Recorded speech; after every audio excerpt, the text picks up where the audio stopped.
करेंगे हम cyber crime की। जी हाँ, आपके पास, हमारे पास, सभी के पास, आमतौर पर अब सभी के पास स्मार्टफोन है और सब कोई स्मार्ट तरीके से ट्रांजैक्शन करना चाहते हैं, पेमेंट करना चाहते हैं।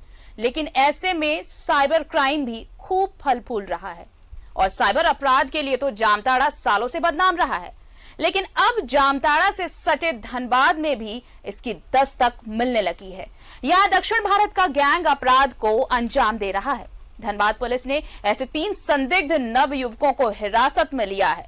सभी संदिग्ध पिछले कुछ महीने से धनबाद के बेकार बांध में किराए पर रह रहे थे।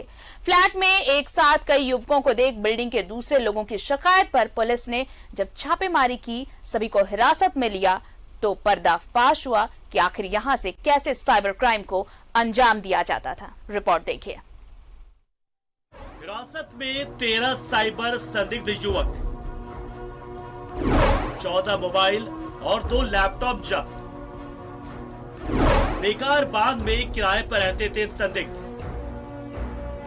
अपना बसेरा रामा अपार्टमेंट में था बसेरा।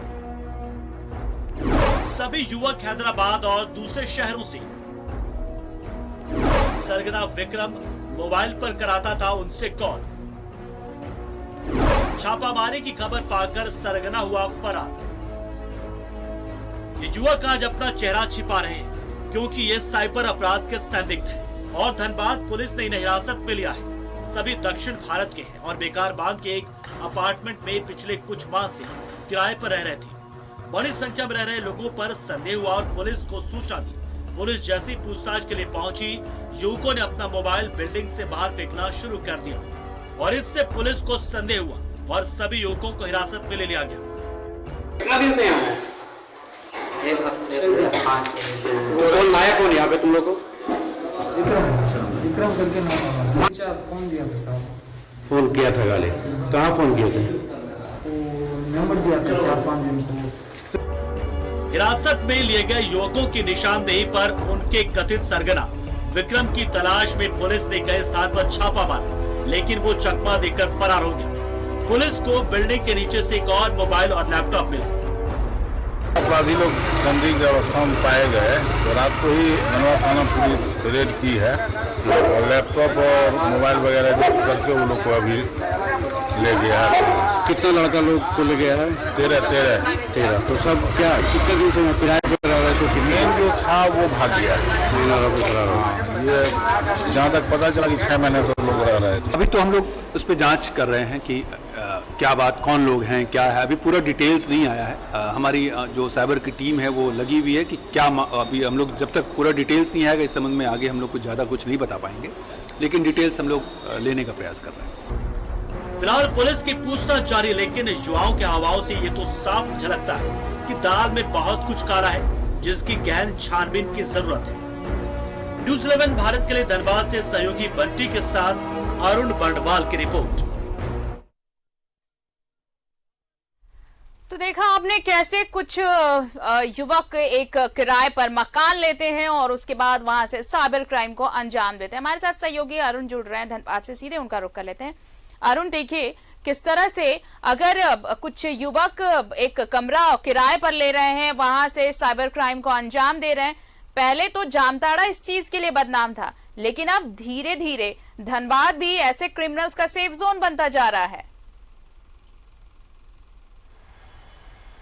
ये देखिए, बिल्कुल हम कह सकते हैं कि धनबाद चूँकि जामताड़ा से सटा हुआ जिला है धनबाद, और जहाँ साइबर के अपराध की घटनाएं तो अमूमन ऐसे होती रहती है, लेकिन इस बार जो कल देर रात जो पुलिस को ये कहें, अभी तो फिलहाल वो संदिग्ध हैं 13 के 13, लेकिन इसे एक बड़ी उपलब्धि माना जा सकता है क्योंकि एक फ्लैट में सदर थाना क्षेत्र के बेकार बांध में एक जो शंकर कॉलोनी के स्थित एक अपार्टमेंट है, उसके एक फ्लैट में किराए पे लगभग 13 लोग रह रहे हैं, जिनके बारे में बताया जा रहा है कुछ सारे के सारे दक्षिण भारत से हैं, कुछ हैदराबाद से है तो कुछ बेंगलोर से है।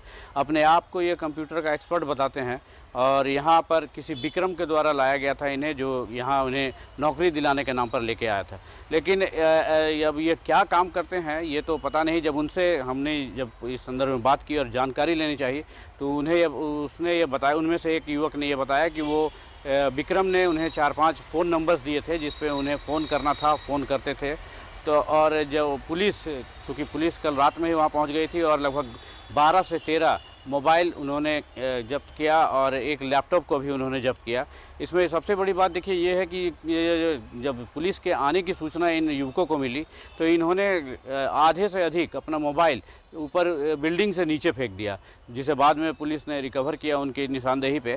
तो ये एक संदेह की बात पुलिस के दिमाग में आया और जब उन्होंने जो जैसा कि पुलिस सूत्र बताते हैं कि उन्होंने जब वो मोबाइल को लैपटॉप की जांच की तो उसमें कई एक अकाउंट से ट्रांजैक्शन भी उन्होंने पाया। हालांकि पुलिस अभी इस संदर्भ में चुप्पी लगाए हुए है और एसएसपी ने कहा है कि वो इसकी जांच कर रहे हैं और जांच के बाद अगर इसमें आरोप सही साबित होते हैं तो उनके खिलाफ निश्चित रूप से कार्रवाई होगी।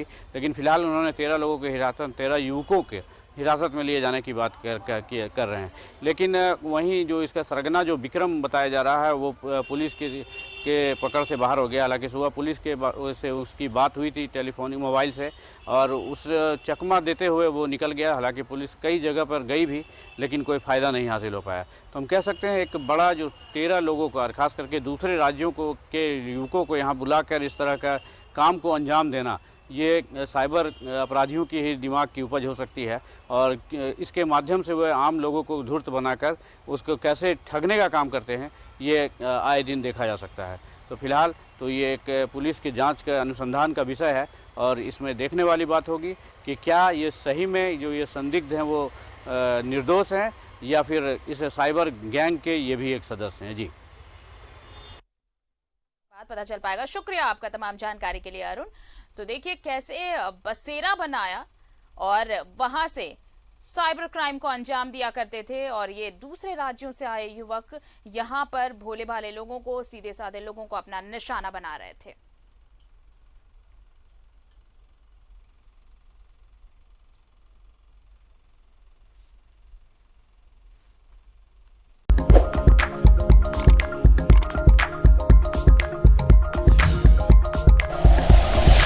Like and share videos, subscribe करें हमारा चैनल और प्रेस करें बेल आइकॉन। न्यूज़ 11 भारत, सच है तो दिखेगा।